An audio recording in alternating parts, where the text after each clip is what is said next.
What's going on? This is a new channel I just started. It's gonna be about sports betting. So I just hit a huge parlay this past weekend.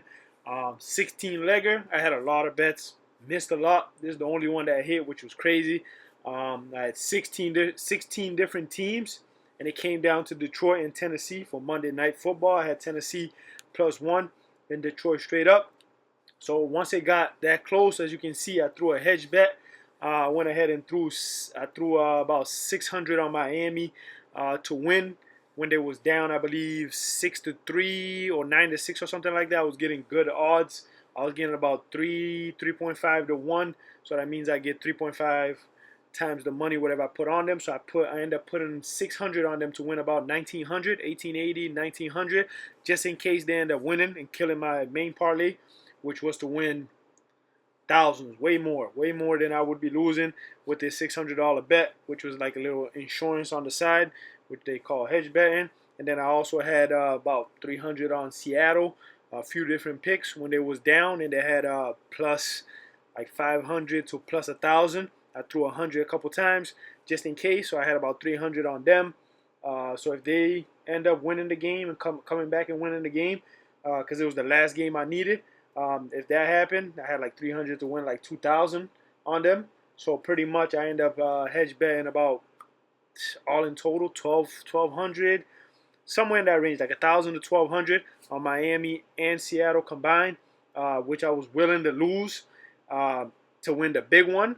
But if in some case those two teams was the final teams and they ended up killing my 16 leg parlay, I wanted to make some money on the side just in case, even if it was 1,000 or 2,000, it would have been better than just not winning anything at all. So I was willing to risk the 1,200 to win like about two to 3 grand, I guess, if my main one didn't hit. But fortunately, my main one did hit, and I ended up winning way more. So I would just subtract the 1,200 I end up hedge betting on Seattle and Miami. And I had a few other picks also. As you can see, I had both Miami and Seattle, and I had the two overs.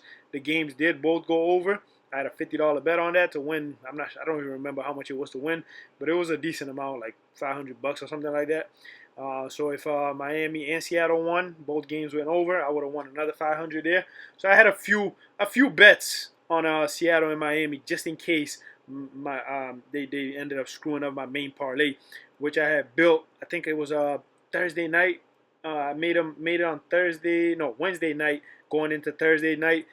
Week 4, Dallas versus the Giants. I had the Giants plus 5.5. And if I recall correctly, they lost by 4 or 5. So Dallas wasn't able to cover. And that's how the 16-leg parlay started off. And then on Sunday, I hit most of them. And then I noticed towards the end on Sunday night that I had the Baltimore Ravens to beat Buffalo. So I think I did put 100 on Buffalo or something along those lines. I put some money on Buffalo too. So I started hedge betting when I was 3 games away. So all in total, I might have put like 1,600 hedge betting on those 3 last games, just in case.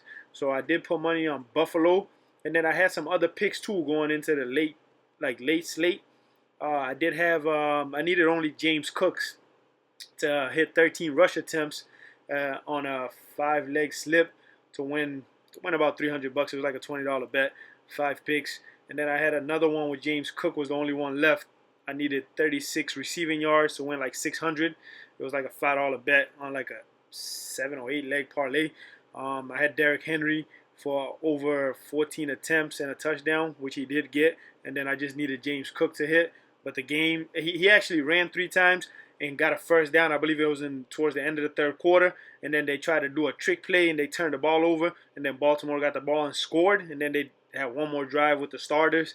And then 3 and out, and then they just pulled all the starters, and that cost me about like $900 or $1,000 just on James Cook not getting the 12 rush attempts, and 36 receiving yards, which sucked at the time. So I ended up not winning. Literally, almost all my picks lost from Sunday. I had many slips. Know what I'm saying?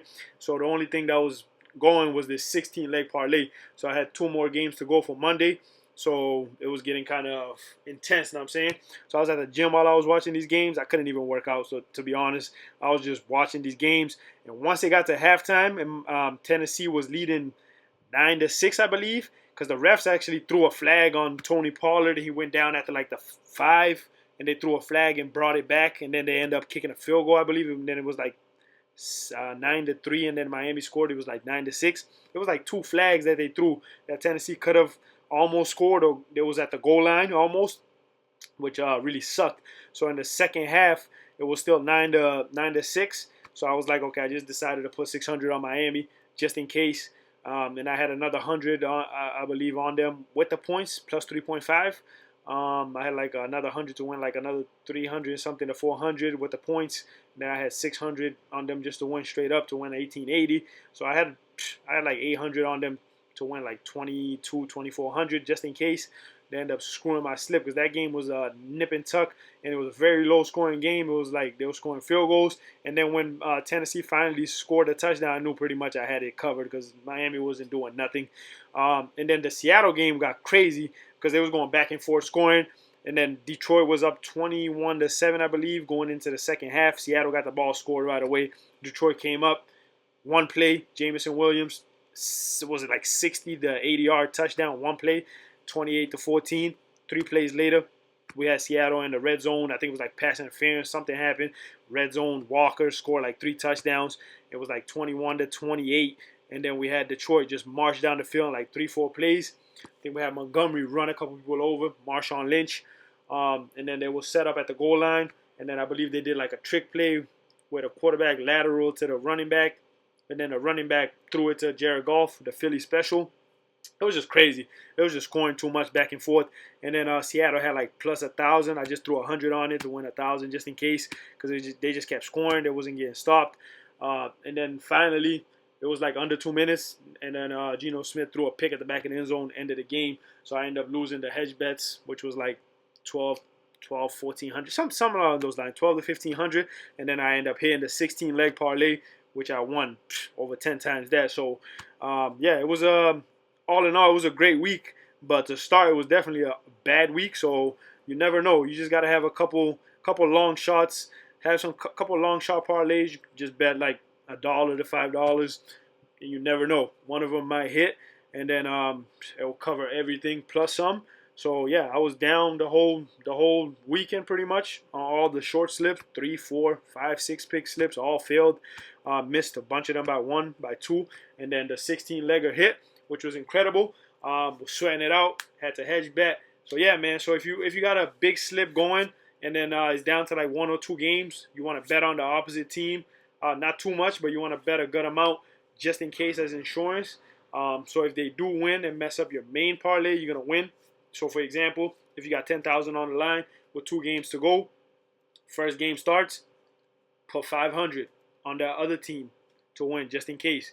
And then if they end up losing, you lose 500, but you got 1 more game left to go. So now you got 10,000 on the line. You can put 1,000 on the other team. So you put in 1,500, and you're still able to win 8,500 if you hit. Or you can up it a little bit more. But usually you want to do like maybe I say around anywhere from 10 to 30% on the other side just in case. So you guarantee yourself at least a 70 to 80%. So if you do hit, you guarantee you're gonna win 70 to 80%.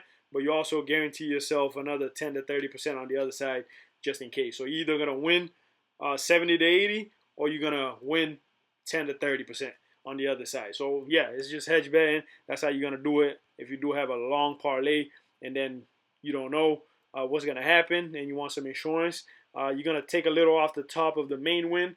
But all in all, you're going to win something. You're either going to win the big one or you're going to win a little bit on the side. Yeah, man, that's how it goes. You just little insurance coverage.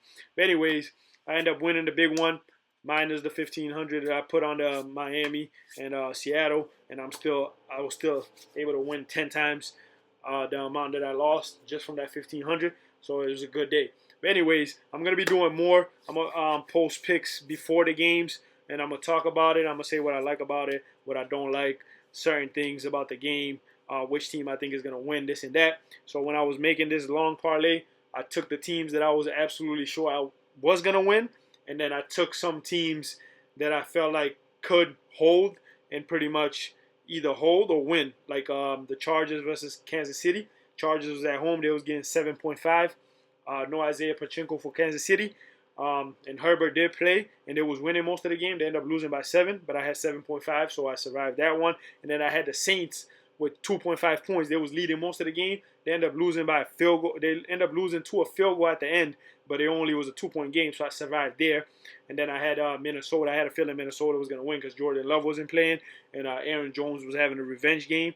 They was leading most of the game. It got close towards the end, but I had Minnesota +3, I believe, or something like that. So I was good all the way there. But anyways, that's how I did it. I'm going to do more videos. It's your boy. I'm out.